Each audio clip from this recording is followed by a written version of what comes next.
I've done music my entire life since I was a little kid, so I never even thought about really doing anything else. I love music because it's the only thing I'm good at.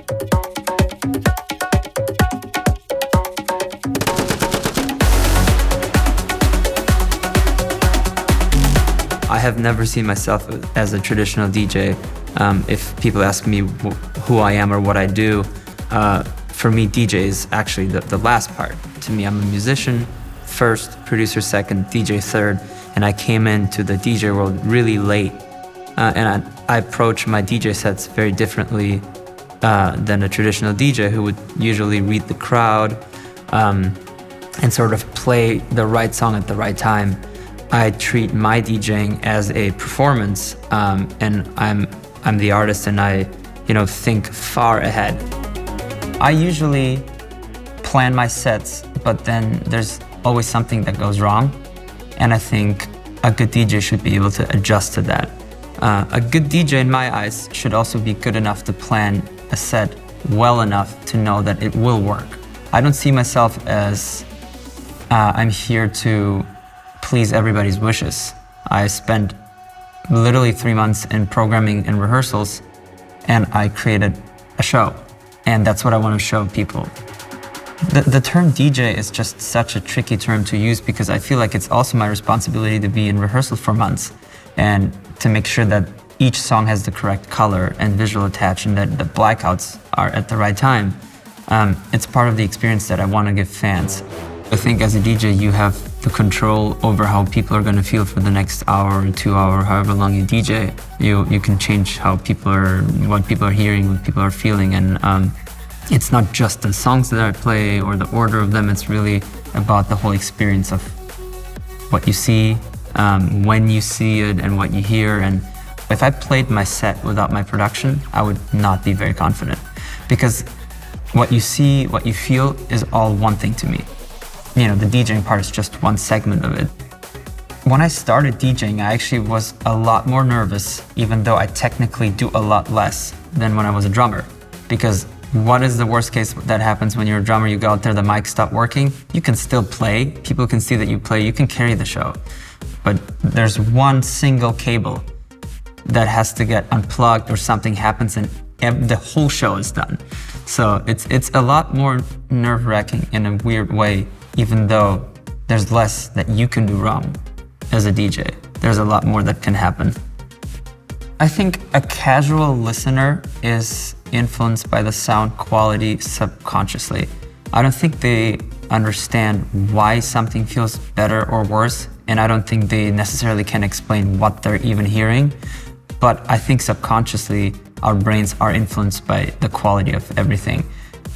Sound quality for the person in the crowd is the most important out of all the positions because I don't want somebody to be in the crowd, listen to a song, and then start thinking, this doesn't sound right or something is wrong or it sounds low quality.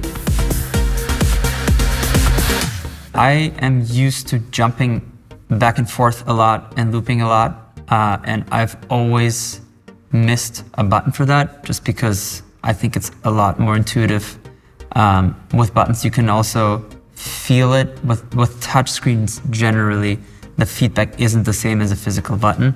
So I've been really asking for buttons to jump back and forth and to be able to select the size of the jump as well. That's something I'm just used to doing. So that's a lot easier now than it was before.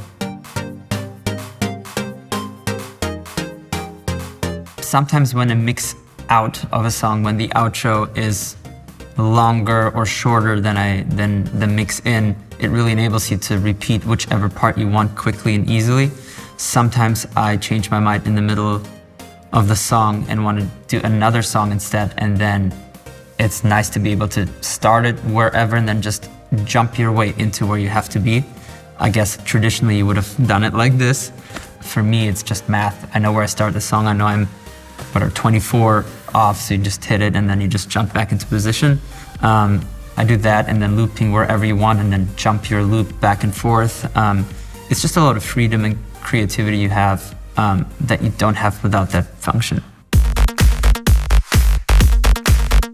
the entire song is loaded into the CDJ. In the worst case scenario that something gets unlinked or somebody steals your key in the middle of your show, knowing you have up to 6 minutes to figure out your next move or transition or song is definitely liberating. It just happened to me, and it just happens at the worst times possible. And the loop is never what you want the loop to be. So knowing that at least you get to finish your song gives you a lot more time to troubleshoot and prepare for the next transition. Now the crowd will not have to hear a minute of the same a minute of the little tiny loop of the same song.